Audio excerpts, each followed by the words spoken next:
Good morning, good afternoon, good evening to everyone to one another episode of Fintech Pioneers.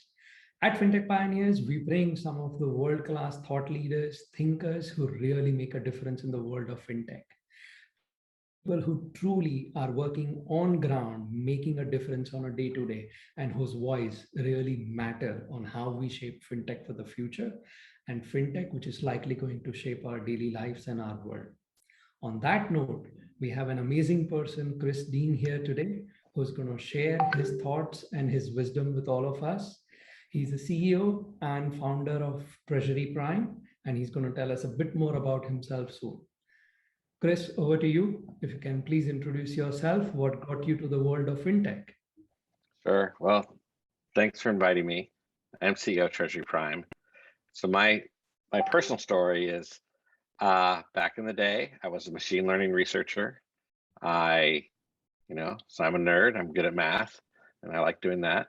And I founded a couple companies, and we sold some of them for a good amount of money. And I was looking for something to do, and my friend convinced me to do a banking software startup with him in the US in San Francisco. And I didn't know anything about banks then. I didn't know how money worked. I had a bank account. There's money in it. And my investments were, I had an index fund. That was the end of it. I had a house, that was the end of it. But that company was purchased by Silicon Valley Bank, which is, a prominent bank in San Francisco. And, they bank the vast majority of the startups in Silicon Valley. And at the time, it was about 50 billion US in deposits. I ran the fintech group there. While I was at SVB, my co-founder and I, Jim, had one of those aha moments where we were like, oh, wait, I see how this could work. Actually working inside the bank, being a technologist and an entrepreneur, working at just regular startups, around the Bay Area, which is, what my career has been. And then working inside the bank was just a very eye-opening experience. We ended up leaving SVB after a couple of years, I guess. And we went and started Treasury Prime there. Treasury Prime is very US focused. I like to say the US has the best economy in the world, just like GDP and things like that. And probably the worst banking system. And it's bad, it's troublesome, it's hard for a lot of reasons, but it does work. And we thought we could help make it work better, and that's what Treasury Prime does. Broadly, we're put in this category of banking as a service, but really what we do is we connect US banks and fintechs together. And we help banks turn themselves into fintech banks, and we help fintechs find banks to partner with. Awesome. Just curious, but Silicon Valley Bank is one of the first ones who is claiming that very soon there will be a traditional bank which will go branchless, fully digital. So do you have some role to play with that as well? It's clearly going to happen, right? Clearly. I think, SVB right now, what do they have? Well, they have more offices now. When I was there, they had 3 branches, I believe. And, one in Napa Valley wine country, just because SVB has basically 3 clienteles: startups, venture capital, and strangely, wineries. And the joke inside SVB is that people get rich on their startups, and then they move to Napa, and then they go broke running a winery, and then they do it all over again. And that's a joke. I certainly was part of the push to help turn SVB itself into a fintech. Like, one of the insights that Treasury Prime has had is that the software and tools that a fintech wants are actually not significantly different than the tools and systems that a bank wants. And just the bank has slightly different needs. It's usually a different audience. And most of the banks are saddled with some ancient technology, which is, the legacy technologies is very hard to work with.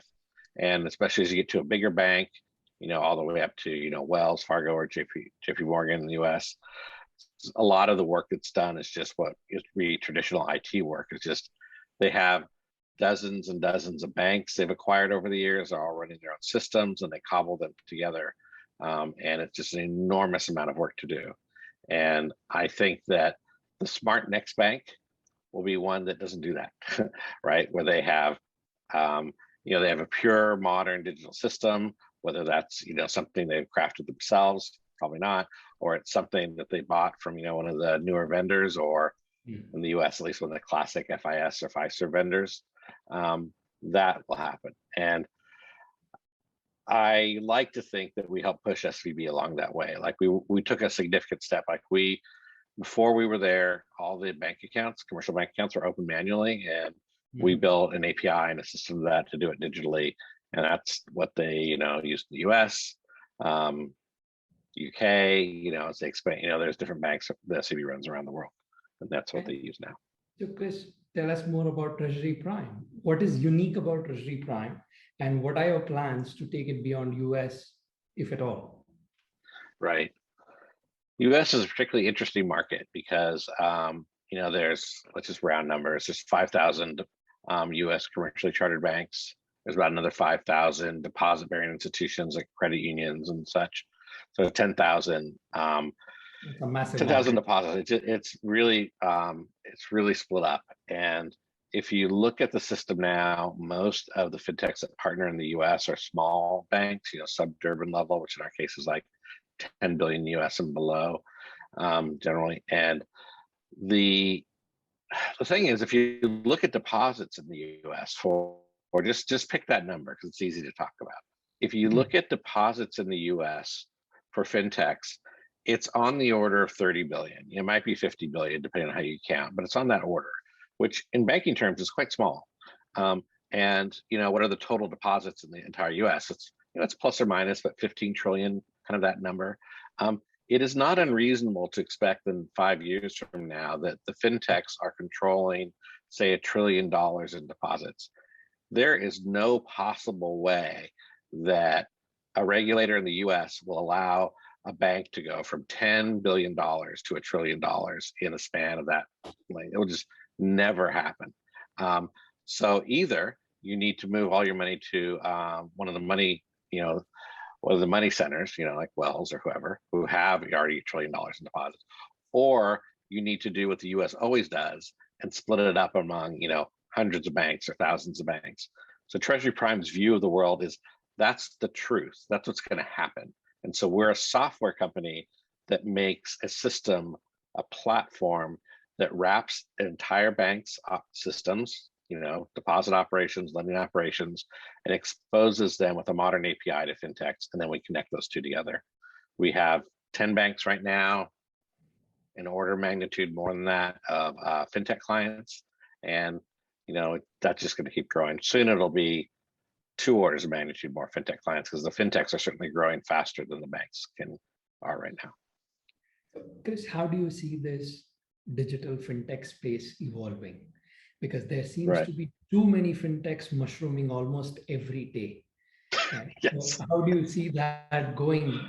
I mean, is it going to continue forever like this? It's no different than any of the startup cycles. I'm old enough that I've been through a lot of them. If you look at the .com days back, a million years ago, you started out thinking there's only going to be 2 or 3 internet companies. There was Yahoo and eBay, and like that was that it? What else would you need? And then all of a sudden there was seemingly millions of them, and then a lot went away. But really, at the end of the day, what happened really is that every kind of regular company turned into an internet company of a sort. Yeah. Like, my restaurant down the street has a website, and that's an internet. That part's the internet kind, right? They're connected to DoorDash and whatnot, and how do they do that? There's an internet connection to do that. Very soon they will accept Bitcoin, and it will become a crypto-enabled restaurant. 100%. And our view is that it's true that there are a lot of seemingly ridiculous fintech startups right now, right? But there are a lot of really good ones too. There's more good ones than people I think give credit for. And I think what will happen is those are going to grow amazingly. The bad ones are going to die, just like any startup cycle goes through. But really what's going to happen is every interesting corporation is going to have some aspect of fintech related to it, whether that's bank accounts or complex payments or whatever. And that's the Treasury Prime trick, right? Is that since we're set up so that we're easy to connect to all these different banks, and it's easy for the bigger companies to use us. And like, frankly, I think the main difference between us and other people is we're not trying to be a bank. We're a software company. That's the end of the day. We make software. The banks are the banks. You also sit amazingly nicely between fintechs and the incumbents, right? Right. And we see a growing collaboration there. So what are your views? How do you see that collaboration continuing in days and months and years to come? Fintech versus Sure. an incumbent financial institution. This is such a good question. I think it's really complicated. And in the short term, it's going to be very messy. That's my opinion. Because a lot of, the populations are so different. What am I? I'm an entrepreneur, startup guy, founded 5 companies, like, fine, right? I'm comfortable taking the right amount of risk. I'm perfectly fine doing that. That works out for me. Bankers are generally different than that. They are good at managing risk, but they're not really happy about taking too much on. And these two populations talking to each other, that's the fraught thing. It's these cultural differences between the two. And that's going to take some number of years, probably not that many, for the banks to kind of catch up to the fintechs and the fintechs to catch up to the regulatory concerns of the banks. So regulatory concerns they have are very real. They're not dumb. They're not made up, right? Most of them are very, very reasonable. The fintechs just don't know them. So how do I see it playing out? Here's what I see. I see right now, the banks have all the economic power. And if you're a big fintech, the best thing you can do is partner directly with the bank because they hold all the economics and they'll give you a better deal because of deposits or interchange or whatever, general traffic. And over time, those big winners will teach all the other banks, all the other incumbents, that this is the proper way to manage this new client base. And my prediction, 5 years from now, banks won't really see this any different than any other client. It's just another kind of corporate client. It's a weird technical one. It's just another channel. That's all. Got it. So, because in the fintech world, there are 3 types, right? There are ones who actually challenge the traditional bank and say, we're going to one day come and replace you. Yeah. And there are ones who simply want to become a channel partner. And then there's the third type, which is exactly where perhaps you sit, who simply enable the banks to become more digital. You are not necessarily competing with them in any way, shape, or form. If anything, you bring more efficiency to them. So what are the challenges for your type of fintech in today's day and age? Because to me, it is this fintech which has a much more stronger, stable future. May not be a skyrocketing future that what everyone expects an overnight unicorn, but this is the stability factor. So what are the challenges that fintechs like you who have real substance, real business face in today's overhyped fintech world? Yeah, it's another great question. Obviously the biggest one I keep harping on is this cultural difference, right? Is that banks are slow. Banks are conservative. The people who work at banks are conservative. And we have to approach them where they live. It's unreasonable for us to expect to rip them out of their desk and teach them how to work in some a loft where my office is in San Francisco. They work at Silicon Valley Bank. Those are those kind of people, right?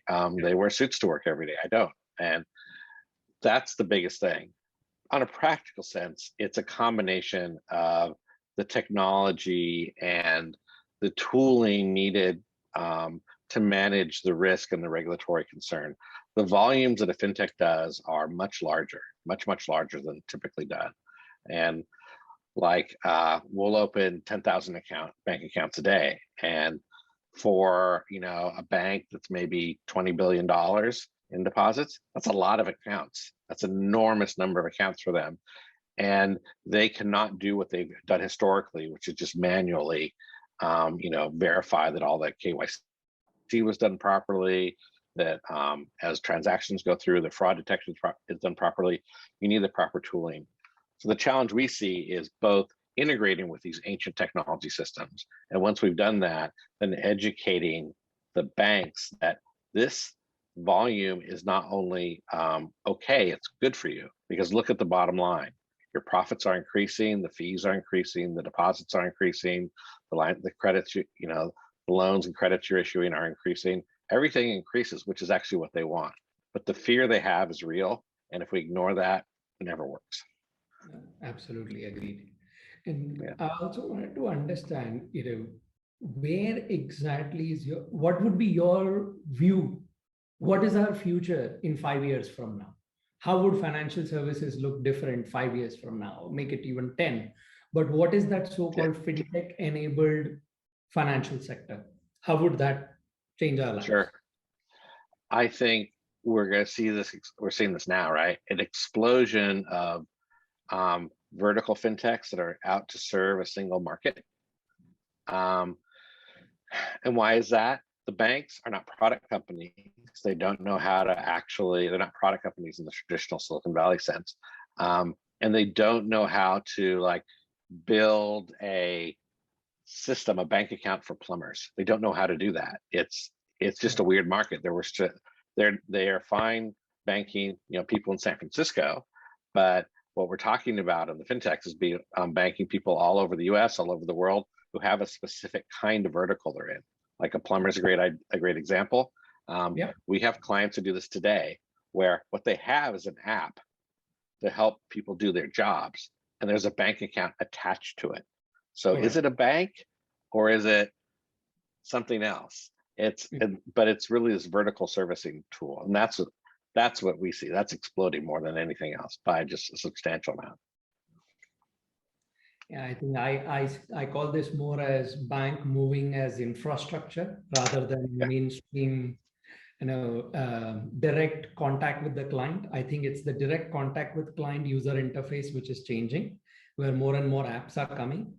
And banks do remain banks. The regulatory restrictions, limitations, and protections do remain in place, but they become more of infrastructure, pretty much right, like a railway line or an airport vis-a-vis an airline, right? So right. airport is infrastructure, but as airline is a private sector. And I think that's the difference that we probably are seeing here as well, happening in the I, banking sector. I think that's right. I always say banks are good at three things. Um, they're great at customer management. Like their great clients, they're really just fantastic at it. Like, Yeah, if you're a corporation and have a banker, they're your friend, right? They'll help you out. It's a great relationship. They're good at risk management, right? They're good at deciding like when to write a loan and when not. They're really very good at that.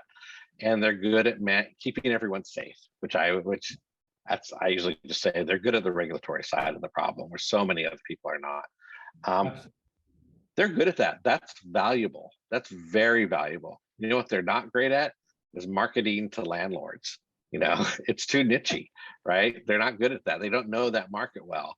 But I can introduce you to people who are good at that. And this is the startup story over and over again. Startups exist to serve a market, right?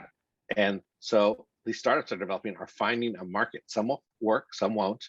But the ones that work, it's because there's a real need in that market, whether it's plumbers or whether it's landlords or what's another one we have? We have one for like gamers, like yeah, that's where it's going to happen. And the gaming company, that's a great company. They're growing like a weed. It's so good. yeah. They're not worried about the regulation. They just want to make sure it's done properly, right? Awesome. So, Chris, last question in the interest of Oh, time. sure. So many people are aspiring to be entrepreneurs today, especially in the world of fintech. Right. What would be three lessons you would have for them from your journey, from being, a machine learning, as you said, somebody who's a nerd, moved to become a banker, and from banker now to being an entrepreneur? Sure. Uh, the first thing is it's true for all startups. It takes a long time. Don't go in and expect in 18 months to retire to your yacht in the Riviera. That's probably not going to happen. If you take 10 years though, you can do that. But it's going to take 10 years, not 1 year or two. Go into it knowing it takes a long time. You have Yeah, to really steel yourself for that. It's not, you'll get tired. yeah, You have to keep going. It's a marathon. Um, Second thing is that you really have to find a market. You have to make something people want. right? If they don't want it, no one will use it. A startup is a thing which grows quickly. A startup is a thing which takes advantage of a exploding market or new technology and services that.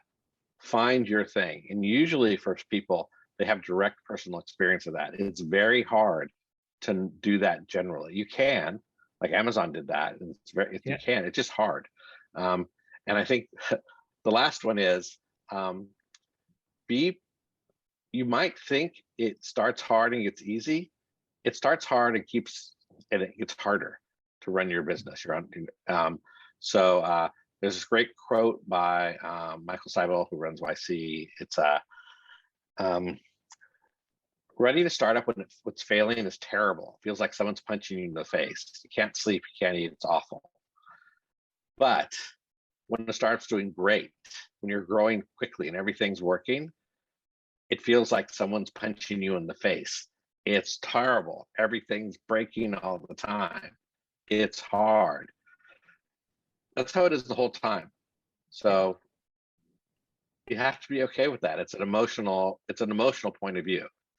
So do it for a long time, find your right market, have the right emotional outlook so that you can work through all the ups and downs. Because boy, it's a roller coaster of emotions to run a startup. Awesome. Thank you, Chris. Thank you for this fantastic Sure, you're welcome. Really very helpful.